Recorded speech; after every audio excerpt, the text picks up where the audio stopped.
మహాభారతం అనగానే మనకు గుర్తొచ్చే మహావీరుల్లో ఒకరు కర్ణుడు. అతని గురించి మనకు అందరికీ తెలిసిన కథ ఏమిటంటే, అతను సూర్యదేవుడి కుమారుడు, మహాదానశాలి, మహావీరుడు. కానీ కర్ణుని జన్మరహస్యం ఏమిటి? అతని అసలు పేరేమిటి? పుట్టుకలోనే అతనికి తాయెత్తుల రూపంలో వచ్చిన వరాలు ఏమిటి? హస్తినాపురంలోని యదురాజుల కాలానికి చెందిన కుంతీదేవి అనే యువరాణి భీష్ముని పాలనలో పెరిగింది. ఆమె అసలు పేరు ప్రద.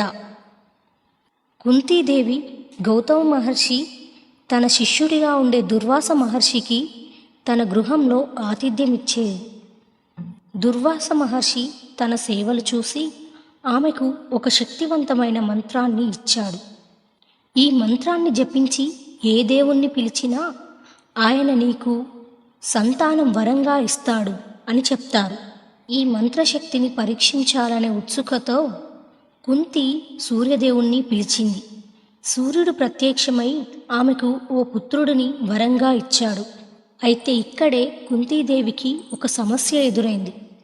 ఆమె పెళ్లి కాకముందే సంతానం కలిగినట్లు ప్రపంచానికి తెలిసిపోతే ఆమె గౌరవానికి, కుటుంబానికి అపకీర్తి వస్తుందని భయపడింది. తన కొడుకుని ఒక చిన్న పెట్టెలో పెట్టి గంగా నదిలో వదిలేసింది. ఆ చిన్న పెట్టె అతిరథుడు అనే రథసారథి చేతికి చిక్కింది. అతను మరియు అతని భార్య రాధ నదిలో ఆ పెట్టెని చూశారు. దాన్ని తెరిచి చూడగా అందులో ఒక అందమైన శిశువు కనిపించాడు. అతని శరీరం ప్రకాశిస్తూ తలపై ఒక ప్రకాశవంతమైన నభస్సు కనిపిస్తోంది.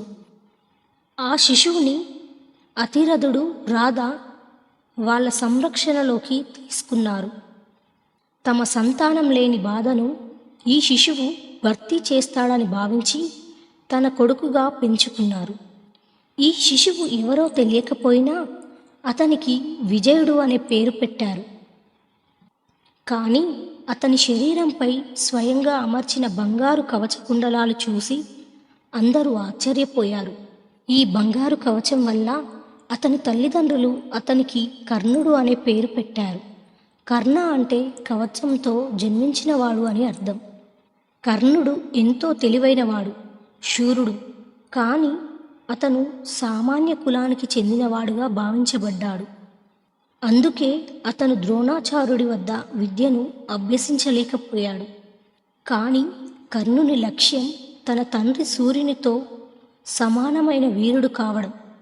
అందుకే అతను పరశురాముని వద్ద విద్య నేర్చుకోవాలని నిర్ణయించుకుంటాడు.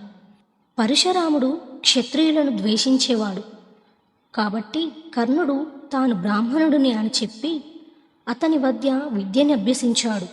ఒకరోజు పరశురాముడు విశ్రాంతి తీసుకుంటుండగా కర్ణుని తొడపై తలని ఉంచాడు.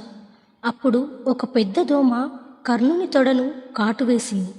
కర్ణుడు ఎంత బాధపడినా గురువుని నిద్ర మేల్కోవడానికి ఇష్టపడలేదు. కానీ అతని తొడ నుండి రక్తం కారడం చూసి పరశురాముడు మేల్కొన్నాడు.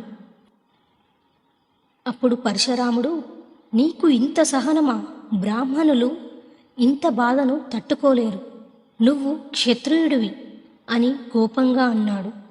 కర్ణుడు నిజం చెప్పడంతో పరశురాముడు అతనిపై కోపంతో శాపం వేశాడు. నీ జీవితంలో అత్యంత అవసరమైన సమయంలో నీ విద్య నీకు ఉపయోగపడదు అనంటూ శాపాన్ని విసిరాడు. ఇదే శాపం మహాభారత యుద్ధంలో కర్ణుని మరణానికి కారణమైంది. అర్జునుని బాణానికి బలైన కర్ణుడు చివరి క్షణాల్లో తానే రాజపుత్రుడినని తెలుసుకున్నాడు. కర్ణుడికి తన జన్మ రహస్యం తెలియకపోయినా అతని ధర్మం, దానశీలత, వీరత్వం చరిత్రలో చిరస్థాయిగా నిలిచాయి.